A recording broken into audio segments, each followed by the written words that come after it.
मुख्यमंत्री देवेंद्र फडणवीस यांच्या नेतृत्वाखालील महायुती सरकारचा मंत्रिमंडळ विस्तार रविवारी पार पडला. यात एकूण 39 आमदारांनी मंत्रिपदाची शपथ घेतली. त्यामध्ये भाजपच्या 19, शिवसेनेच्या शिंदे गटाच्या 11 आणि राष्ट्रवादीच्या 9 आमदारांचा समावेश आहे. या मंत्रिमंडळ विस्तारामध्ये राष्ट्रवादी अजित पवार गटाचे माजी मंत्री छगन भुजबळ यांना संधी मिळणार अशी चर्चा असतानाच त्यांना मंत्रिमंडळातून डावलण्यात आलं. त्यामुळे छगन भुजबळ नाराज झाले आहेत. या पार्श्वभूमीवर भुजबळ यांनी आज आपल्या नाशिकच्या निवासस्थानी कार्यकर्त्यांची बैठक घेतली. त्यानंतर माध्यमांशी संवाद साधला असता त्यांनी पुन्हा एकदा आपला संताप व्यक्त केला. यावेळी बोलताना छगन भुजबळ यांनी सांगितलं की मला मंत्रिपद न मिळाल्यामुळे कार्यकर्त्यांच्या मनात राग आहे. मी आज कार्यकर्त्यांना मागील 5-6 महिन्यांमध्ये म्हणजेच लोकसभा निवडणुकीपासून जे काही घडलं त्याचा इतिहासच पत्रकार परिषदेमध्ये त्यांनी सांगितला. कार्यकर्त्यांनी जे आहे आपलं दुःख, आपली निराशा, आपली उद्विग्नता जे आहे ती प्रत्येकाच्या आपल्या वेगवेगळ्या भाषेमध्ये त्यांनी मांडली. आणि मी पण त्यांना जो आहे जे काही झालंय गेल्या 5-6 महिन्यापासून लोकसभेपासून त्याचा सगळा इतिहास त्यांच्यासमोर मांडला. आणि एकूण जे आहे त्याचा आता परत मतदारसंघामध्ये आम्ही जातो आहोत. तिथे काही लोक म्हणतात त्यांच्याशी चर्चा करू. परत उद्या महाराष्ट्रातले सगळे आमचे कार्यकर्ते जे आहेत, समर्थक आहेत, ओबीसीचे लोक आहेत, समता परिषदेचे लोक आहेत, हे सगळे जे आहेत उद्या येणार आहेत. त्या सगळ्यांची चर्चा करू. आम्ही जो उपचार करू शांतपणे करू. परंतु सगळ्यांच्या मनामध्ये राग आहे, निराशा आहे. आम्ही त्यांना सगळ्यांना एवढंच सांगितलंय की जे काही तुम्हाला व्यक्त करायची तुमची मतं ती मोबाईलवर सुद्धा किंवा बाहेर सुद्धा आपल्या असंस्कृतपणे कोणी काही बोलू नये, शिवीगाळ नसावे. ते चप्पल मार वगैरे जे काय करता तुम्ही ते अजिबात बंद झालं पाहिजे. ठीक आहे, तुमची मतं जे आहेत लोकशाहीमध्ये ती तुम्हाला व्यक्त करण्याचा अधिकार आहे. परंतु कुठे असंस्कृतपणा नको, शब्द जपून वापरा. काय आणि चप्पल मार वगैरे आंदोलनात बिलकुल थारा देऊ नका. अजिबात असलं काही करायचं नाही. एवढं त्यांना सांगितलं. आता बाकीचं उद्या बघू काय. आता भुजबळ साहेब, आपण राष्ट्रवादी काँग्रेसमध्ये शरद पवारांबरोबर होता तेव्हाही सिनियरच नेते होते, आताही अजितदादांबरोबर सर्वात सिनियर नेते. तर आपल्याला नेमकं मंत्रिपद कुणी नाकारलं हा सगळ्यात महत्वाचा प्रश्न आहे. शोधावं लागेल ना. तोच तो प्रयत्न चालू आहे. कुणी नाकारलं आणि कुणी नाकारलं तरी शेवटी जे आहे त्याच्या पक्षाचा जो प्रमुख आहे, बीजेपीचा प्रमुख जे आहेत तिथले सरकारमधले ते देवेंद्र फडणवीस आहेत, ते निर्णय घेतात. शिंदे गटाचे जे प्रमुख आहेत ते शिंदे साहेब आहेत, ते त्यांच्या गटाचा निर्णय घेतात. आणि बाकीचं काही असलं तरी आमच्या गटाचे जे प्रमुख आहेत अजित पवार ते त्यांचा निर्णय घेत असतात. बाकी काय सगळे सांगत असतात. प्रत्येकालाच मंत्रिपद पाहिजे असतं. प्रश्न मंत्रिपदाचा नाही.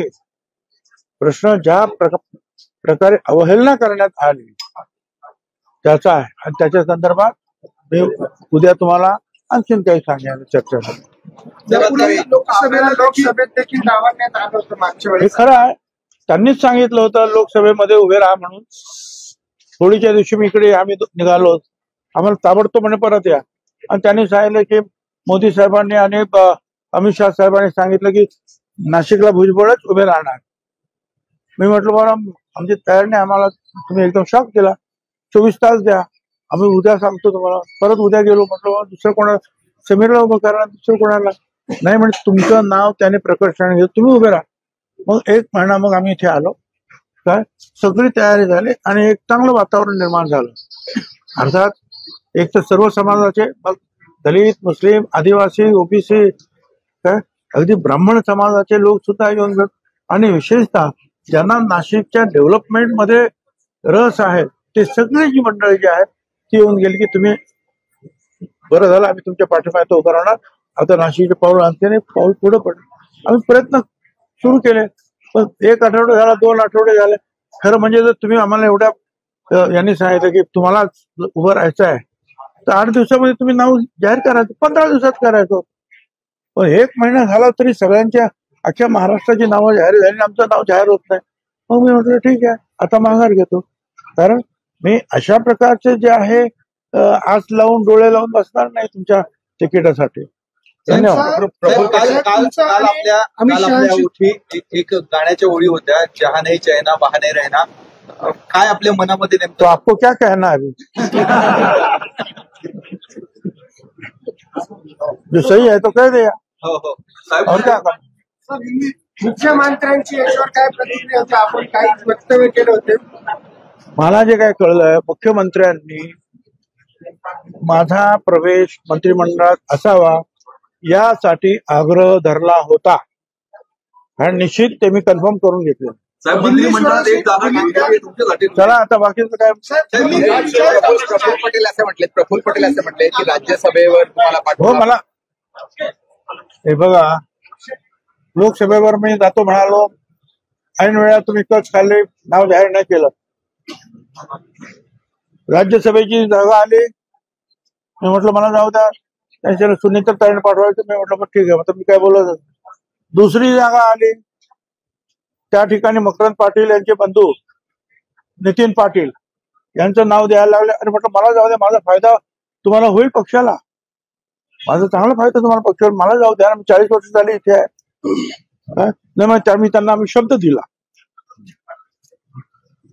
आणि तुम्ही जे आहे हे इथे लढाईत असणं आणि महाराष्ट्रात असणं ही पक्षाची गरज आहे आणि तुम्हाला लढलं पाहिजे.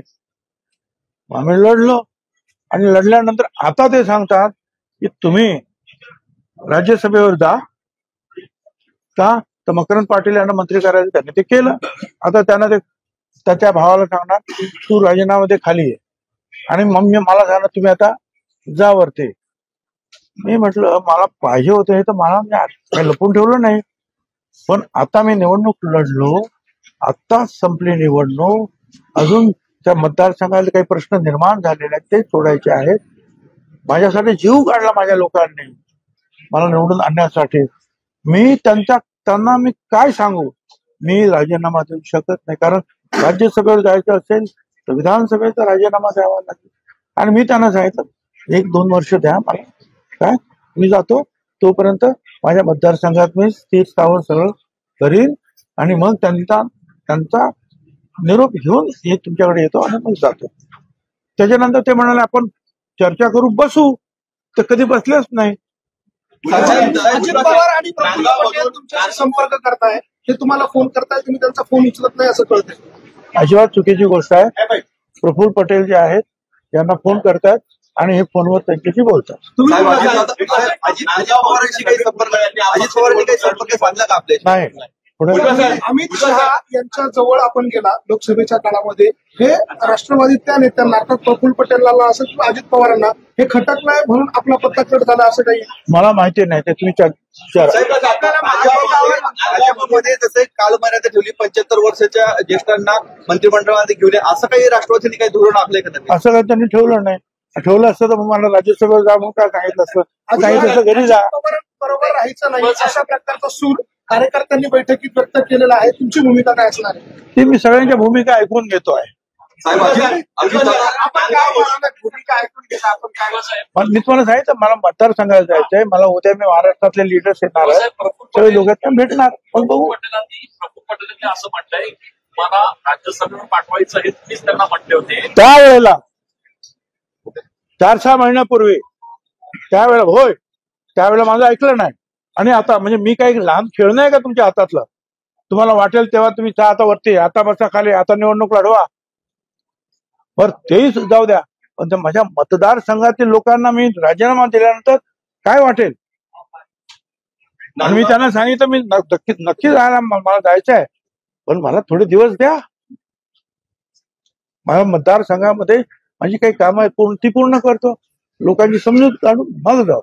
म्हणजे तुम्ही म्हणणार बस बस उठ छगन भुजबळ तसा मनुष्य नाही. वेद न्यूजसाठी प्रतिनिधी कमलाकर तिवडे, नाशिक.